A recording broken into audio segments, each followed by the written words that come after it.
गोटे जंगल रे बुढ़ा सिंहटीए रहुथिला। सिंहटी को अधिक बयस हो जाइथिबारु से जंगल रे शिकार करि पारु नथिला।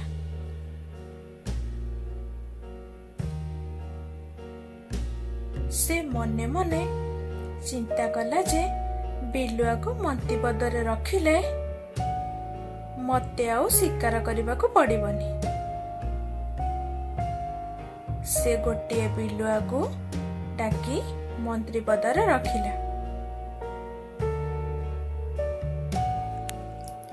हेले बिलुआ तो बहुत द्रुत, तार सिंह उपरे संदेह हैला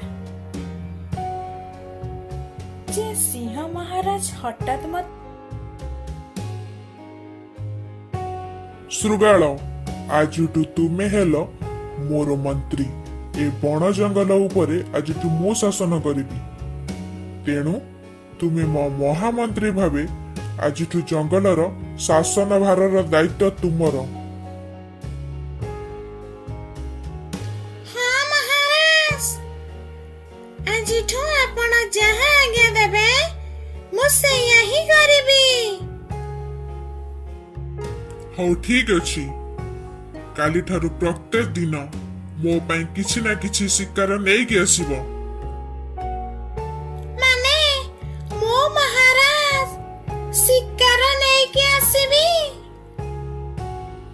हाँ महामंत्री, मु तुमको ही कहूची, भल भावरे सुनी रख। मो पई काली ठारु शिकार खोजिकी नै कि आसीबो, नहले मु तुमको मो शिकार भावरे ग्रहण करि नेबी। की अड़ुआरे पड़िलेटी शिकार करिबारे त बळ नाही, मते मिछटारे मंत्री पदरे बसेई मो द्वारा खाद्य हासिल करिबाकू चाहुछदी, तापरे पुणी एते तागिती। कौन एते चिंता करूछ श्रुगाल? नहीं महाराज, आपणक आज्ञा तीर छाज्य। आपण जहा कहिले ताहा मु अभ्यास पालन करिबी। राति भाई सकाळ हैला। बिलुआ निज बुदारो बाहर को बाहरी सिंह महाराज का पाई शिकार खोजिबा को जंगल भीतर को जाउथाए। से मने मने चिंता करुथाए जे से अजथारे विपद को डाकी आनिला। एमिति किछि बाट गला परे तार जंगल भितरे गोटे गध सहित देखा हैला। बिलुआ गध को कहिला, अरे गध भाई, केमिति अछ?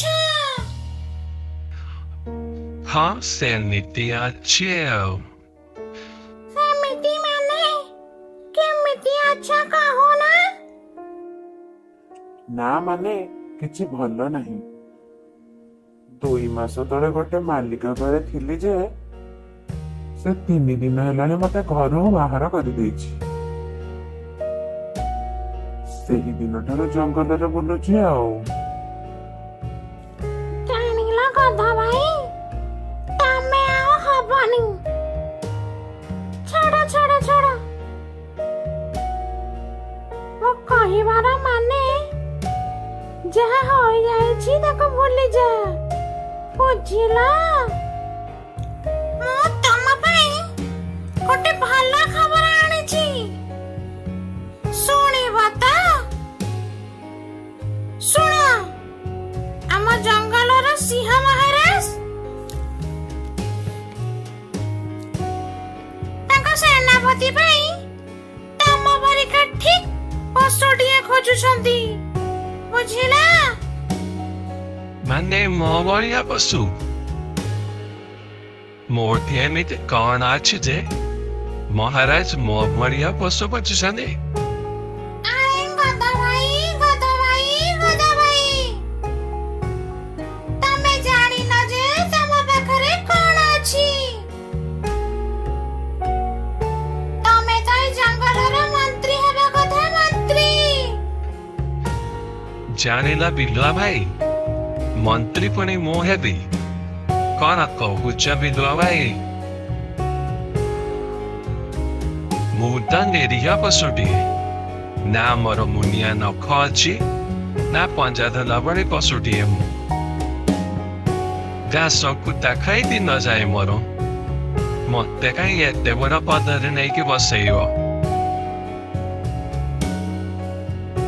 ମୁଁ ଯୋଉ ଜାଗାରେ ଅଛି, ଯେମିତି ଅଛି, ଭଲରେ ଅଛି।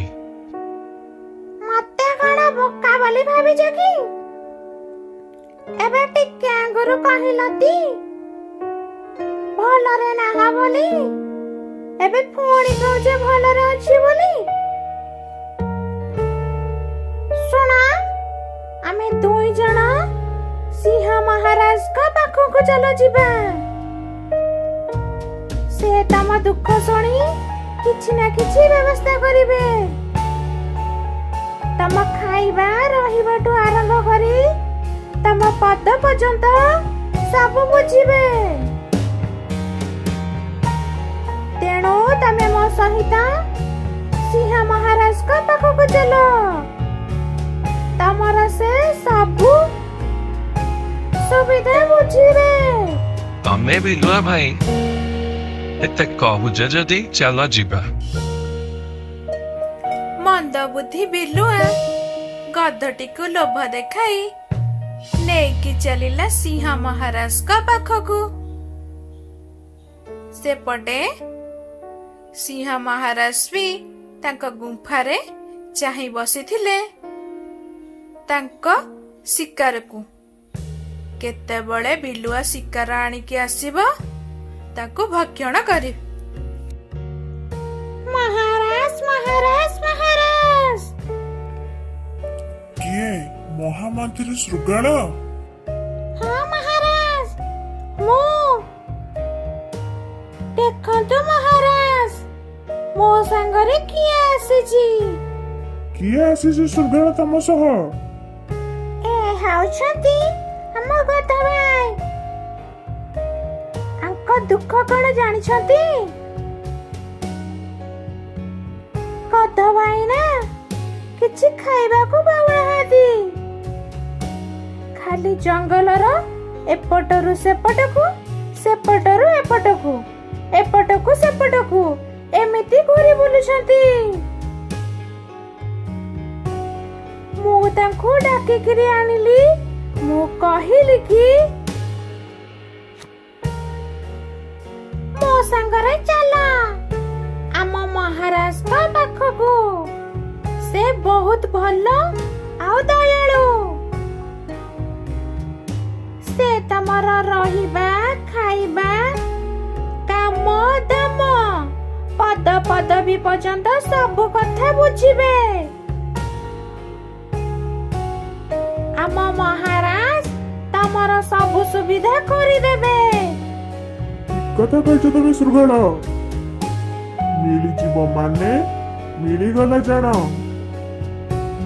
ତମେ ବ୍ୟସ୍ତ ହୁଅନି ଗଧ ଭାଇ, ତମକୁ ସବୁ ସୁବିଧା ମିଳିଯିବ। ତା ଆଗରୁ ମୋ ପାଖକୁ ଟିକେ ଆସ। ତମର ଘର ଦରକାର, ତମର କାମ ଦରକାର, ତମ ପଦ ପଦବୀ ଦରକାର, ତମର ଖାଦ୍ୟ ଦରକାର ନା? ଦରକାର ନା? କହୁନ ଦରକାର ନା? ତାହେଲେ ମୋ ପାଖକୁ ଟିକେ ଆସ। ଆରେ ଆସ ମୋ ପାଖକୁ କହିଲି ପରା, ଆସ ମୋ ପାଖକୁ।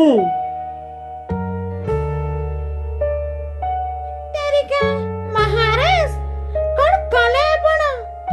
କେତେ କଷ୍ଟ କରି ଗୋଟେ ପଶୁକୁ ଏତେ ବୁଝେଇକି ଏଠିକି ଆଣିଥିଲି, ଆପଣ ତ ତାକୁ ଏଠିକୁ ଉଡେଇ ଦେଲେ। ମୋର ଭୁଲ ହେଇଗଲା ଶୃଗାଳ, ସତରେ ମୋର ବଡ ଭୁଲ ହେଇଗଲା।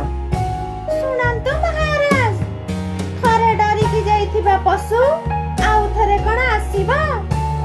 ସେ ଆଉ ଆସିବନି। ନା ଶୃଗାଳ, ସେମିତି କୁହନି। ଆଉ ଥରେ ଯାଇକି ଚେଷ୍ଟା କରିକି ଦେଖ, ନିଜର ବୁଦ୍ଧି ଲଗେଇକି ଦେଖ। ଆଜ୍ଞା ମହାରାଜ, ମୁଁ ଚେଷ୍ଟା କରିକି ଦେଖୁଛି। ବିଲୁଆ ପୁଣି ଥରେ ଯାଇ ଗଧ ପାଖରେ ପହଞ୍ଚିଲା। ସେଠି ଗଧକୁ ପୁଣି ଥରେ ମନେଇବା ପାଇଁ ଚେଷ୍ଟା କଲା।